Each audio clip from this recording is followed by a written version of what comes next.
সকলকে স্বাগতম জানাচ্ছি হিস্টোরি বাংলা চ্যানেলে। আজ আমরা জানব পর্যটন কেন্দ্র সেন্ট মার্টিন সম্পর্কে, যা আমাদের সবারই জেনে রাখা প্রয়োজন।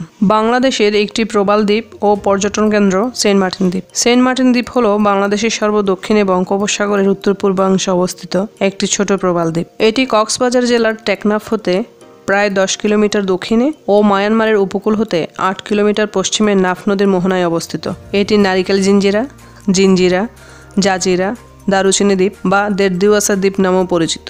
প্রচুর নারিকেল পাওয়া যায় বলে স্থানীয়ভাবে একে নারিকেল জিঞ্জিরা বলা হয়ে থাকে। বাংলাদেশের সমুদ্রপ্রেমীদের কাছে এটি ব্যাপক পরিচিত একটি নাম। আকাশের নীল আর সমুদ্রের নীল সেখানে মিলেমিশে একাকার। তীরে বাঁধা নৌকা, নান্দনিক নারিকেল বৃক্ষের সারি আর ঢেউয়ের ছন্দে মৃদু পবনের কোমল স্পর্শে আপনি হারিয়ে যাবেন এক অন্য জগতে।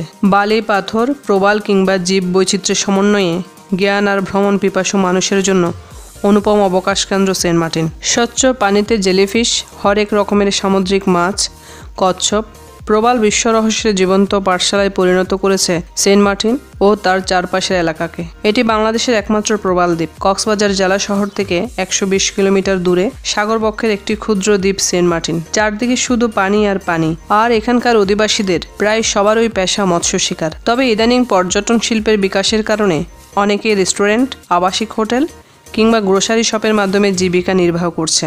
সেন্ট মার্টিন দ্বীপের মানুষ নিতান্তই সহজ সরল। তাদের উষ্ণ আতিথেয়তা পর্যটকদের প্রধান আকর্ষণ। স্বল্প খরচে পর্যটকদের জন্য থাকা খাওয়ার ব্যবস্থা রয়েছে এখানে। বাংলাদেশের যে কোনো স্থান থেকে সেন্ট মার্টিন যাওয়ার জন্য আপনাকে প্রথমে যেতে হবে কক্সবাজার থেকে প্রথমে জিপে চড়ে টেকনাফ থেকে সি ট্রাক, জাহাজ কিংবা ট্রলারে চড়ে পৌঁছাবেন সেন্ট মার্টিনে। টেকনাফ থেকে সেন্ট মার্টিনে প্রতিদিন সকাল থেকে আসা যাওয়া করে সি ট্রাক, কিয়ারি সিন্দাবাদ এবং এইসব জাহাজের পাশাপাশি ট্রলারও চলাচল করে এই সমুদ্র রুটে। পছন্দমতো বাহনে যেতে পারেন, তবে নিরাপদ জলযান হিসেবে মোটামুটি কিয়ারি সিন্দাবাদ নির্ভরযোগ্য।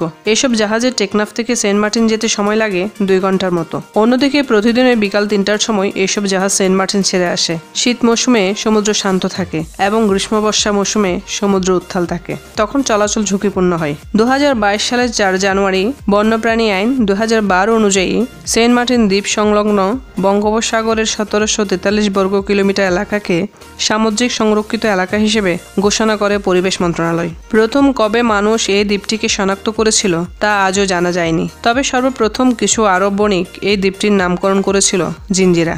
উল্লেখ্য, এরা চট্টগ্রাম থেকে দক্ষিণ পূর্ব এশিয়ায় যাতায়াতের সময় এই দ্বীপটিকে বিশ্রামের জন্য ব্যবহার করত।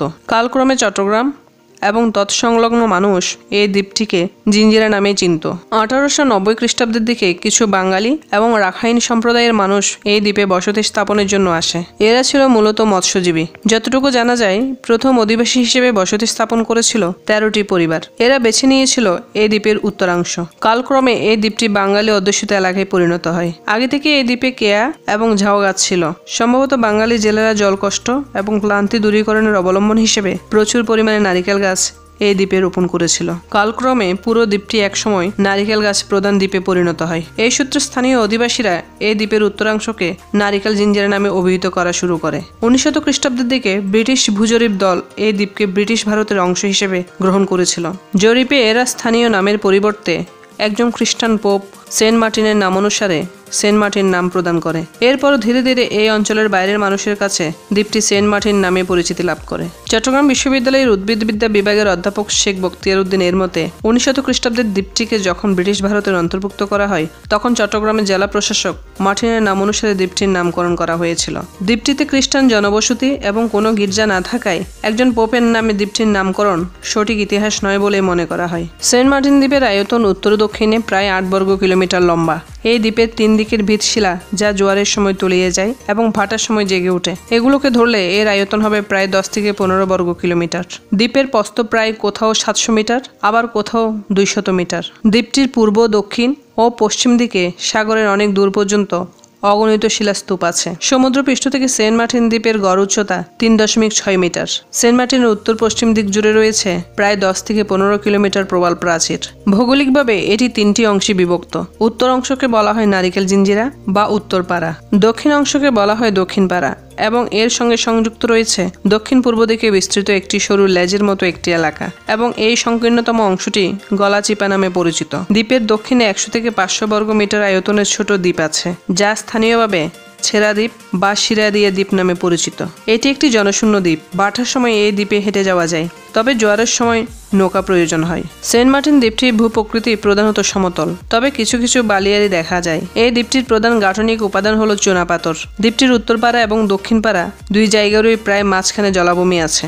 এগুলো মিঠা পানি সমৃদ্ধ এবং ফসল উৎপাদনে সহায়ক। দ্বীপটিতে কিছু কৃষিজ দ্রব্য উৎপাদন হয়ে থাকে, তবে তা প্রয়োজনের তুলনায় খুবই সামান্য। সেন্ট মার্টিন দ্বীপে প্রায় 70 প্রজাতির প্রবাল, 187 প্রজাতির শামুক ঝিনুক, 154 প্রজাতির সামুদ্রিক শৈবাল, 157 প্রজাতির গুপ্তজীবী উদ্ভিদ, 240 প্রজাতির সামুদ্রিক মাছ, 4 প্রজাতির উভচর এবং 120 প্রজাতির পাখি পাওয়া যায়। তবে স্থানীয়ভাবে পেজালা বা এলগি নামেও এক ধরনের সামুদ্রিক শৈবাল সেন্ট মার্টিনে প্রচুর পরিমাণে পাওয়া যায়। এগুলো বিভিন্ন প্রজাতির হয়ে থাকে, তবে লাল এলগি বিশ্বব্যাপী সবচেয়ে বেশি জনপ্রিয়। এছাড়াও রয়েছে 20 প্রজাতির স্তন্যপায়ী প্রাণী। অমেরুদণ্ডী প্রাণীদের মধ্যে রয়েছে স্পঞ্জ, শিলকাঁকড়া, সন্ন্যাসী শিলকাঁকড়া, লবস্টার ইত্যাদি। মাছের মধ্যে রয়েছে পরি মাছ, প্রজাপতি মাছ, বোলকোরাল, রাঙা কই, সুই মাছ, লাল মাছ, উড়ুকো মাছ ইত্যাদি। সামুদ্রিক কচ্ছপের মধ্যে সবুজ সাগর কাসিম এবং জলপাইরঙা সাগর কাসিম প্রজাতির ডিম পাড়ার স্থান হিসেবে জায়গাটি পরিচিত। দ্বীপে কেওড়া বন ছাড়া প্রাকৃতিক বন বলতে যা বোঝায় তা নেই, তবে দ্বীপের দক্ষিণ দিকে প্রচুর পরিমাণে কেওড়ার ঝোপঝাড় আছে। দক্ষিণ দিকে কিছু ম্যানগ্রোভ গাছ আছে। অন্যান্য উদ্ভিদের মধ্যে রয়েছে কেয়া, শেওড়া, সাগরলতা, বাইন, নারিকেল গাছ ইত্যাদি। প্রায় 100 থেকে 125 বছর আগে এখানে জনবসতি শুরু হয়। বর্তমানে এখানে 7,000-এরও বেশি লোক বসবাস করে। দ্বীপের লোক সংখ্যা দ্রুত বৃদ্ধি পাচ্ছে। এখানকার বাসিন্দাদের প্রধান পেশা মাছ ধরা।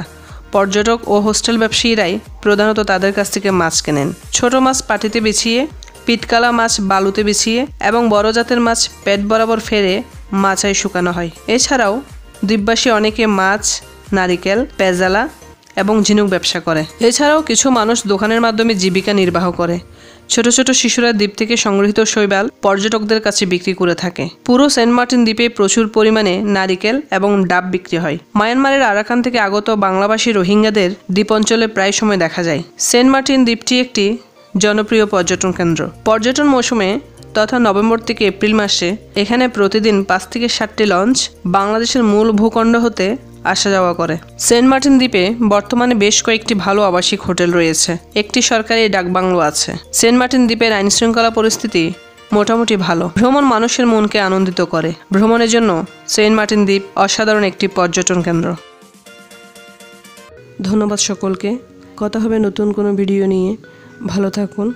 হিস্টোরি বাংলার সাথেই থাকুন।